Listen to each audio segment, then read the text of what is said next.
मयंक चावला जी। राधे राधे महाराज जी।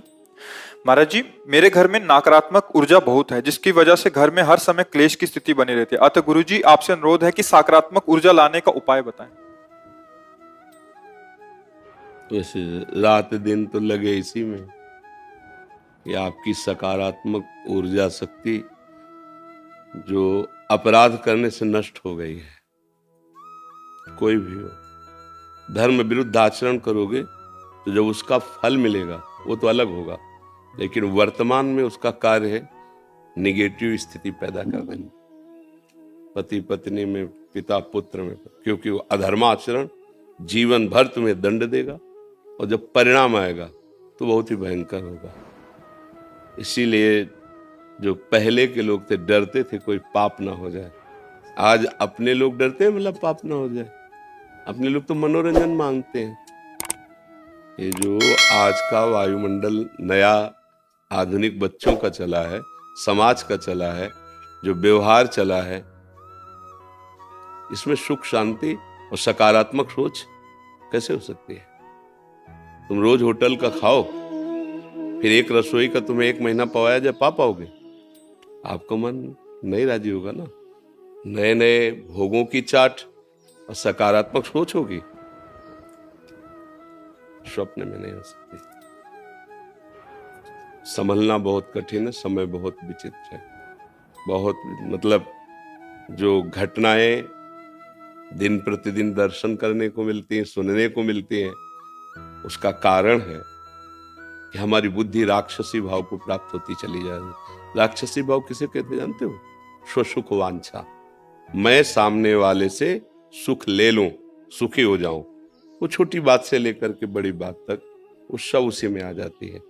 जब तक ये भाव रहेगा तब तक सबसे बड़ा दंड मिलता है मन को, क्योंकि पहले मन ही संकल्प करता है ना।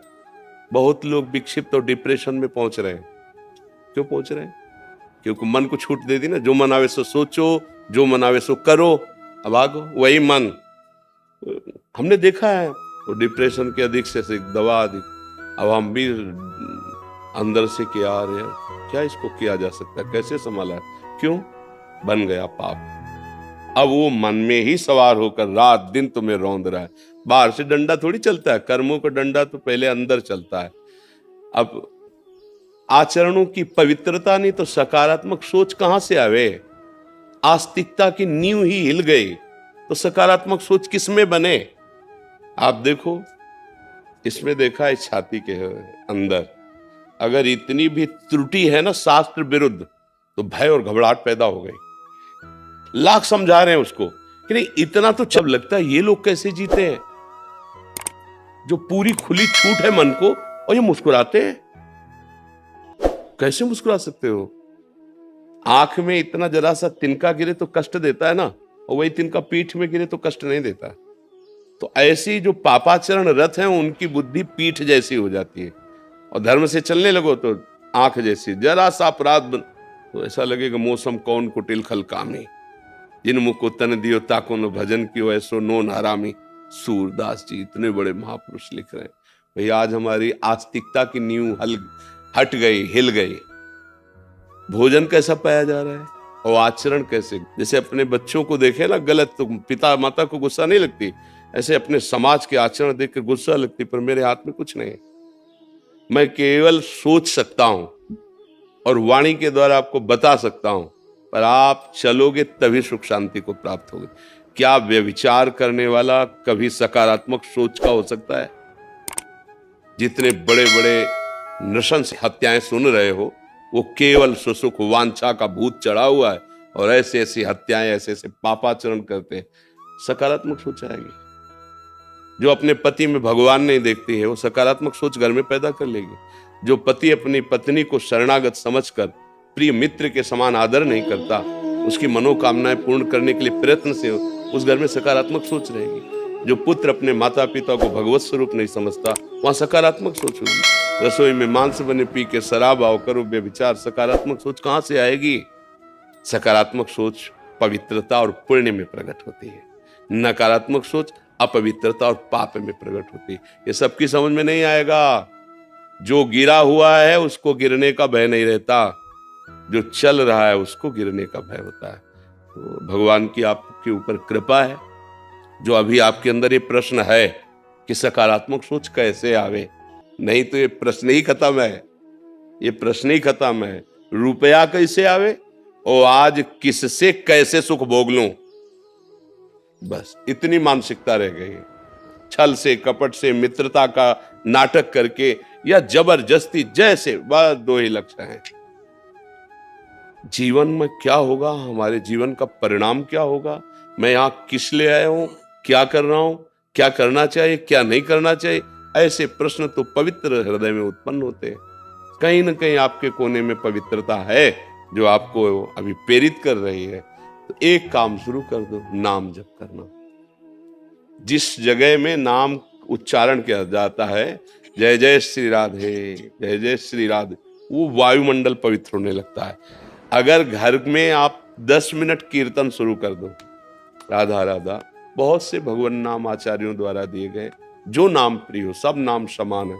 10 मिनट कीर्तन शुरू कर दो और उठते बैठते चलते फिरते नाम जब शुरू कर दो और उसका फल ये मांगो कि हमारा परिवार सात्विक भाव से युक्त हो, इनकी बुद्धि शुद्ध हो, इनका मंगल हो, शुरू हो जाएगा। दूसरा उपाय नहीं है, क्योंकि आहार गलत, व्यवहार गलत, देखना गलत, सुनना गलत, करना गलत, यही हो रहा है। आप देख लीजिए, कोई बिरला है जो देखने, सुनने और करने में बुद्धि लगा रहा है। ये देखना चाहिए, नहीं देखना चाहिए, ये सुनना चाहिए, नहीं सुनना चाहिए, ये करना चाहिए, नहीं करना। खुली छूट है। माता पिता से कहते हैं बस ठीक है, आपने पालन कर दिया तो क्या एहसान किया, अब मैं स्वतंत्र हूं, जिसको चाहूंगा जैसे चाहूंगा वैसे व्यवहार करूंगा। भला ये बुद्धि, इसमें सकारात्मक भाव आएगा, भला ये सुखी हो पाएंगे? आगे चल के देखना, बस यही मन में आएगा कि कैसे शरीर को छोड़ दूं, क्योंकि बुद्धि ऐसी हो गई, तुमने अपराध किए। बहुत बहुत गलत स्थितियां आ रही हैं। 14-15 वर्ष का बच्चा है और वीरपात रूपी ऐसे दोष से ग्रसित हो गया है। क्यों? क्योंकि गंदी आदतें ऐसे, हस्तमैथुन ऐसी क्या वो नस नाड़ियां व्यर्थ हो गए, वो जरा सा में अब क्या जीवन उसका खड़े होने में चक्कर आता है, क्योंकि जीवनी शक्ति वीर ही तो है। अब उसके सकारात्मक सोच आएगी, धीरे धीरे डिप्रेशन में पहुंच जाएगा। इसलिए भाई प्रार्थना है, नाम कीर्तन अपने घर में करो, जितना हो सके पवित्र आहार करो, गंदे दृश्य मत देखो, गंदी बातें मत करो, गंदे आचरण मत करो, तो ये जीवन भी सुखी रहेगा और परलोक भी सुखमय रहेगा। नहीं तो आप करके देख लो, ना मानो तो करके देख लो, फिर मन पछताई है, अवसर बीते, अभी अवसर है, सुधर सकते हो, आगे ऐसी स्थिति आ जाएगी सुधर नहीं पाओगे। हृदय जलता है, कोई निर्णय नहीं निकल पाता, फिर वो क्या कर, फिर साथी मिलेंगे आपको, जानते हो कैसे, वो दवा बताएंगे आप,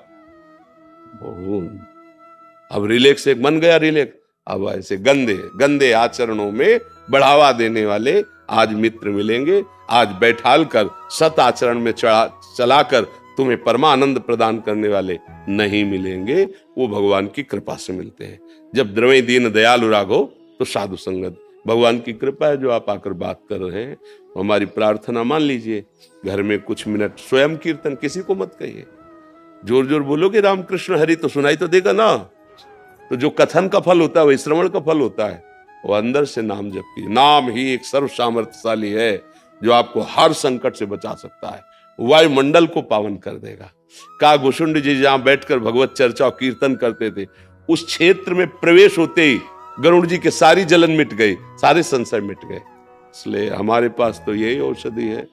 और फिर कोई जंतुर अंतुर बना दे तो बात अलग है, अपने पास तो जंतुर बना है नहीं, ऐसा तो कुछ है नहीं। अपने पास तो यही है कि भाव कुभाव अनख आलसहु, नाम जपत मंगल दिश दसो। दसों दिशाएं तुम्हारे लिए मंगल। सकारात्मक सोच की क्या आनंद की बाढ़ आ जाएगी, पर नाम जप करो, जैसे बने वैसे नाम, भाव से कुभाव से, अनख से, आलस से, कैसे भी करो।